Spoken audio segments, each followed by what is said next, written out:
Halo semuanya, kami dari kelompok 10 pada mata kuliah Politik dan Pemerintahan di Eropa, kelas konsentrasi Diplomasi Perdagangan tahun 2018, jurusan Hubungan Internasional Universitas Sriwijaya yang beranggotakan Anggina Putri, Anita Ramadini, Ardlini, Ertina Oktapiani, Sinta Ayu Agustina, Yuliana Simanihuruk akan menjelaskan kepada teman-teman semua mengenai kebijakan luar negeri Uni Eropa.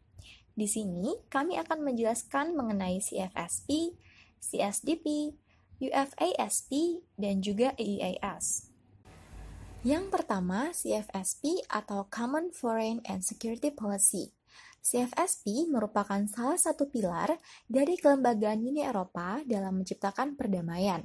CFSP mulai berlaku pada November 1993 yang kemudian tertuang dalam kerangka Perjanjian Maastricht. Setelah adanya kesepakatan ini, pada akhir 1990-an, Uni Eropa kemudian dituntut harus memiliki kapasitas untuk bertindak otonom dengan didukung kekuatan militer serta siap dalam melakukan tugasnya dengan baik. Sehingga pada KTT Helsinki pada tahun 1999, para pemimpin Uni Eropa menghasilkan persetujuan bahwasanya para negara anggota siap untuk bekerja sama secara sukarela dalam operasi yang dipimpin oleh Uni Eropa dalam menciptakan perdamaian bersama di dunia internasional.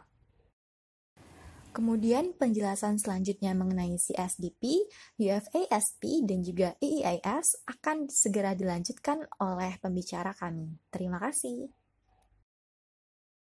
Kemudian selanjutnya saya akan menjelaskan tentang kebijakan luar negeri Uni Eropa yang kedua, yaitu CSDP atau The Common Security and Defense Policy.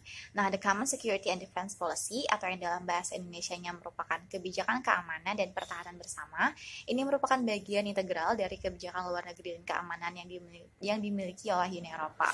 Nah, melalui CSDP ini, Uni Eropa menyediakan kemampuan operasional yang berdasarkan sumber daya sipil dan juga militer yang memungkinkan untuk memelihara perdamaian, mencegah konflik, dan juga memperkuat keamanan di dunia internasional. Nah, kebijakan ini kemudian diperkuat dengan pembentukan perwakilan tinggi Uni Eropa di bidang kebijakan luar negeri dan keamanan, serta pembentukan korps diplomatik bernama European External Action Service or EEAS. Nah, pada sejarahnya pembentukan CSDP ini diawali oleh deklarasi bersama yaitu Prancis dan juga Inggris di pertemuan Saint Malo pada tahun 1998. Nah, pada kesempatan tersebut, pemimpin dari Prancis dan juga Inggris mereka bersepakat bahwasannya ingin Uni Eropa memiliki kehadiran yang lebih kuat di panggung internasional melalui kekuatan militer yang kredibel. Nah, dengan berlatar belakang krisis Kosovo pada saat itu, ISDP, yaitu nama terdahulu dari CSDP, itu secara resmi dibentuk pasca pertemuan berikutnya di Cologne, sebuah kota kecil di Jerman. Nah, berlakunya perjanjian Lisbon pada tahun 2009 itu merupakan sebuah titik balik yang menentukan ISDP dengan merubah namanya menjadi CSDP untuk mencerminkan bidang tindakan keamanan yang dilakukan oleh Uni Eropa untuk lebih luas dan universal. Assalamualaikum warahmatullahi wabarakatuh. Saya Adlini. Jadi di sini saya akan melanjutkan penjelasan dari Anggina tadi tentang CSDP. Jadi CSDP itu merupakan Common Security and Defense Policy, di mana ini merupakan sebuah kebijakan yang terdapat dalam CFSP atau Common Foreign and Security Policy. Jadi misalkan ini CFSP, nah di bawahnya itu ada CSDP ini. Nah, jadi pada tahun 1992, Dewan Uni Eropa menyepakati Petersberg-Tas yang merupakan bagian dari CSDP ini.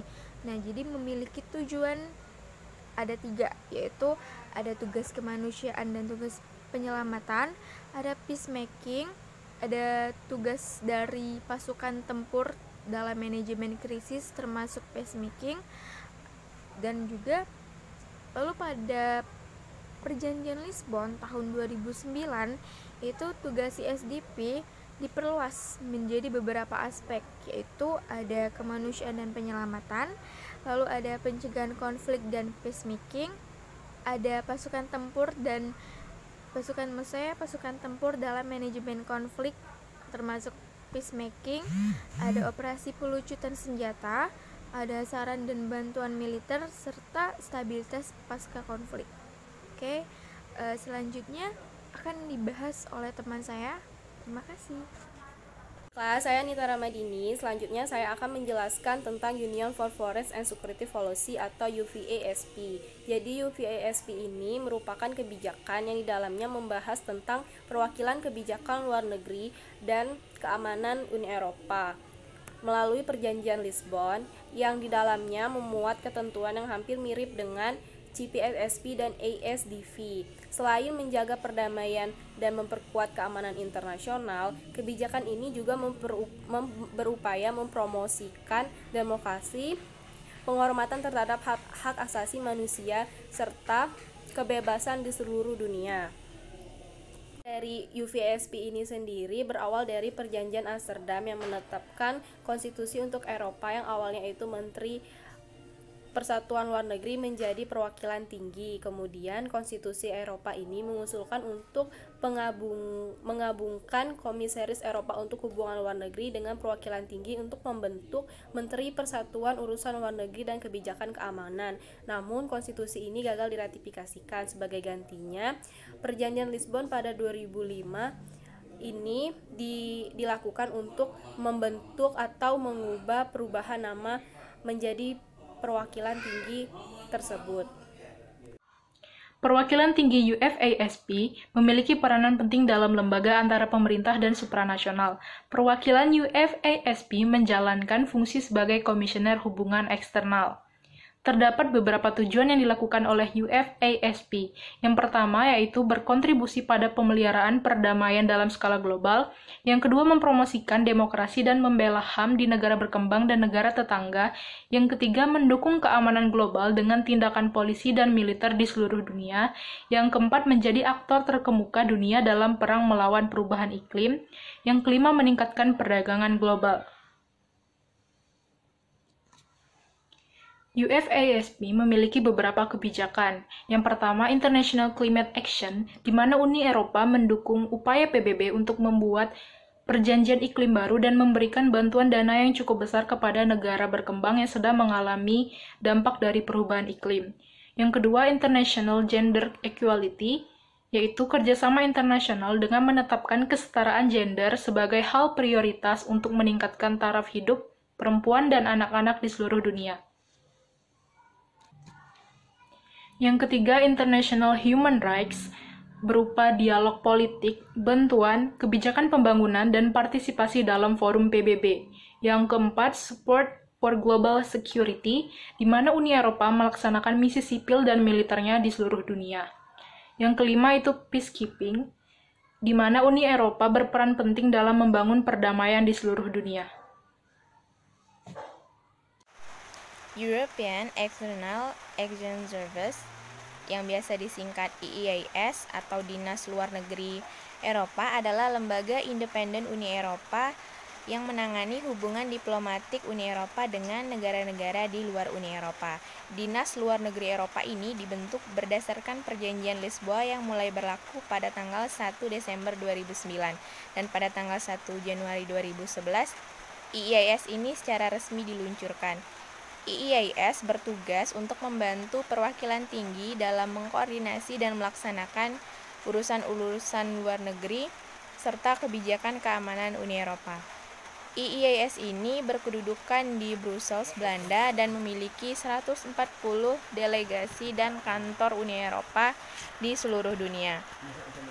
EEAS melakukan kerjasama dengan Kementerian Luar Negeri dan Pertahanan negara-negara anggota maupun lembaga Uni Eropa lainnya seperti Dewan Eropa, Komisi Eropa, dan Parlemen Eropa. Selain itu, EEAS juga memiliki hubungan kerja dengan Perserikatan Bangsa-Bangsa atau United Nations dan organisasi-organisasi internasional lainnya. Dibentuknya EEAS ini untuk meningkatkan kebijakan luar negeri Uni Eropa menjadi lebih koheren dan juga efektif sehingga mampu meningkatkan pengaruh Uni Eropa terhadap global. Apa yang dilakukan IAS? IAS mendukung perwakilan tinggi Uni Eropa dalam melaksanakan kebijakan luar negeri dan keamanan Uni Eropa. Yang kedua, melaksanakan hubungan baik dan kerjasama yang strategis bersama negara-negara non-Uni Eropa. Dan yang terakhir, bekerja dengan layanan publik nasional negara-negara Uni Eropa, PBB, dan pihak-pihak terkemuka lainnya. Salah satu contoh kerjasama yang dilaksanakan oleh IAS Uni Eropa yaitu adanya hubungan baik dan kerjasama antara IAS dan juga ASEAN.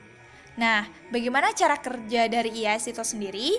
IAS akan bekerja sebagai koordinator kebijakan luar negeri negara-negara anggota dari negara-negara Uni Eropa itu sendiri.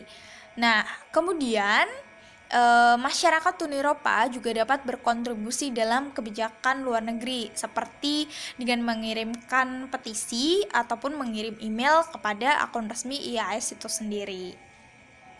Baik, itulah tadi teman-teman penjelasan mengenai beberapa kebijakan luar negeri yang ada di Uni Eropa. Semoga bermanfaat dan terima kasih atas perhatiannya. Sampai bertemu lagi di video-video selanjutnya. Dadah!